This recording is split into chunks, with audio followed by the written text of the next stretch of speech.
টিকাগুলো তেলে ভাজা হচ্ছে এবং গরুর ভটগুলো ভেজে রাখা হয়েছে সাইডে। রোলগুলো বানিয়ে রাখা হয়েছে, সেগুলো দেখে মুখে পানি ধরে রাখতে পারছি না।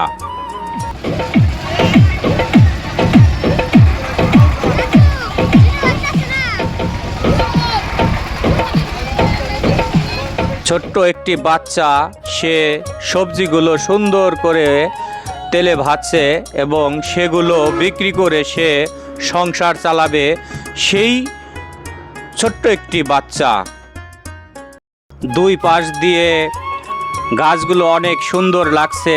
সেই সুন্দর উপভোগ করতে করতে আমরা সেই মেলাতে যাচ্ছি। আরও সুন্দর লাগছে, রাস্তার দুই ধারে জমিগুলোর ভিতরে সবজি চাষ করেছে।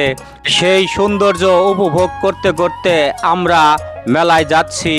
দুই ধারে যে সৌন্দর্য, সেই সৌন্দর্য দেখার মতো সৌন্দর্য। আমরা এখন মেলার গেটে সামনে চলে এসেছি। এখন আমরা মেলার গেট দিয়ে প্রবেশ করব। সেই মেলার ভিতরে দেখব মেলাটি কিভাবে তারা সাজিয়েছে এবং সুন্দর করেছে। বন্ধুরা,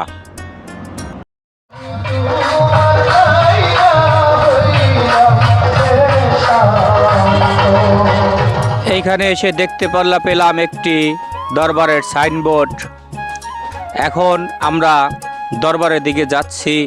দরবার এখন আমরা ঘুরে দেখব এবং রওজার ভিতরে আমরা প্রবেশ করব। এইখানে এসে দুটি অলির রওজা দেখতে পাচ্ছি। দুটি রওজা দেখতে পাচ্ছি। এই পশ্চিম পাশের রওজাটা জাকির চান্দের রওজা। জাকির চাঁদের রওজা পশ্চিম পাশেরটা, আর পূর্ব পাশেরটা? পূর্ব পাশেরটা হইলে ওই জাকির চাঁদের বড় ছেলে হোসেন আলী পীর সাহেবের। তার মানে ওই জাকির চাঁদের হইলো বড় ছেলের হইলো রওজা। কতদিন হয় উফাদ হয়েছে? 17 বছর না আনিফ ভাই। একটু দরবার পরিদর্শন করে একটু চা খেলাম। এখন মেলার ভিতরে প্রবেশ করলাম। প্রবেশ করে দেখতে পেলাম সুন্দর একটি খাবার তৈরি করছে এবং একটি আচারের দোকান। কিছু বাচ্চারা বেলুন কত করে? 120 টাকা। সবই 120 টাকা না? 100 টাকা করে রাখা।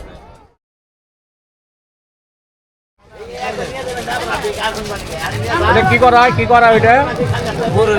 ওইটা ডলা দিলেন? কি হইলো? মিক্সার করলেন না?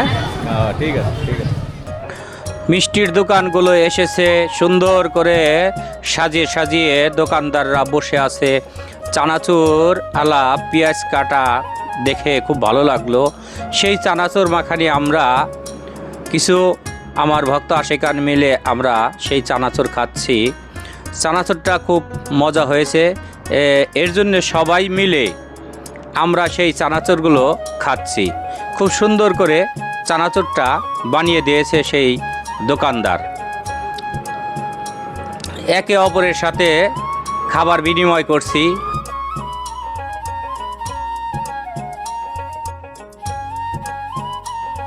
তাই চানাচুরটা অনেক মজা হয়েছে।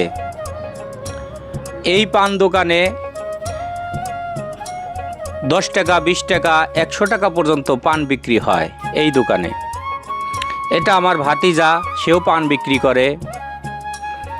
কিছু ফার্নিচার নিয়ে এসেছে দোকানিরা, তা সেই ফার্নিচারগুলো সাজাচ্ছে।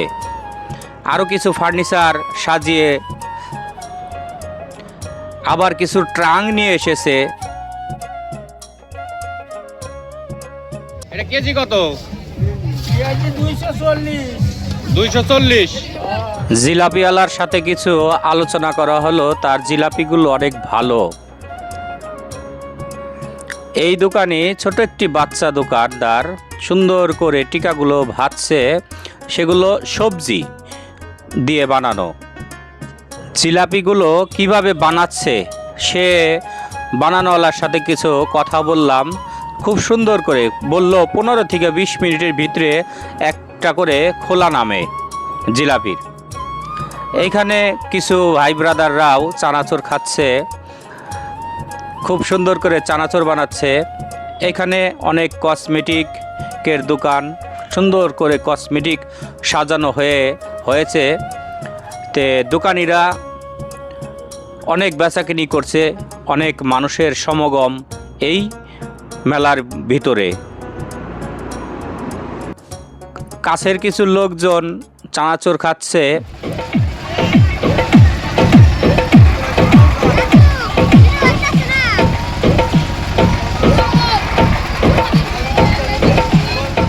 সুন্দর করে সে রোলগুলো ভাজছে তেলের ভিতরে। সে 3 বছর আগে নিছে, 3 বছর আগে জিজ্ঞাসা করেন উপকার আছে কিনা। 3 বছর আগে এই দরবার থেকে বানিয়েছে, জিজ্ঞাসা করেন। আনতে দেব তার চানাচুর মাখান দেখে অনেক ভালো লাগছে। সে কত সুন্দর করে চানাচুরগুলো মাখাচ্ছে। এই দোকানি আমাদেরকে আবার চানাচুর খাইতে দিল। আমরা আবার কিছু আমার ভক্ত ছেলেদেরকে নিয়ে আবারও চানাচুর খাচ্ছি, জাল চানাচুর। কারণ দোকানি দেখে বলল, না, চানাচুর খাইতেই হবে আপনাদের। দেখুন, মেলায় মোটামুটি লোকজন আছে। কত সুন্দর করে চড়ুই পাখির যে বাসা বাঁধে, সেই বাসাগুলো বানিয়ে নিয়ে এসেছে। সে অনেকেই আসছে কেনাকাটা করার জন্য এই মেলার ভিতরে। সুন্দর সুন্দর জিনিস মানুষে কেনাকাটা করছে। সেগুলো আমরা ঘুরে ঘুরে একটু মেলাটা পরিদর্শন করলাম, দেখে ভালো লাগলো। অনেক ক্রেতা। আবার আমার এক ভক্ত ছেলে বটি কিনে নিয়ে যাচ্ছে। দাও বটির দোকানগুলো অনেক দেখতে সুন্দর, অনেক সুন্দর করে সাজিয়েছে। তারা বলল মানুষের সংখ্যা কিছু কম, কিন্তু আল্লাহ তাআলা বেচাকিনি আমাদেরকে ভালোই দিচ্ছে। তে দোকানিদের কথা শুনে ভালো লাগলো। এখন মেলার মঞ্চের ভিতর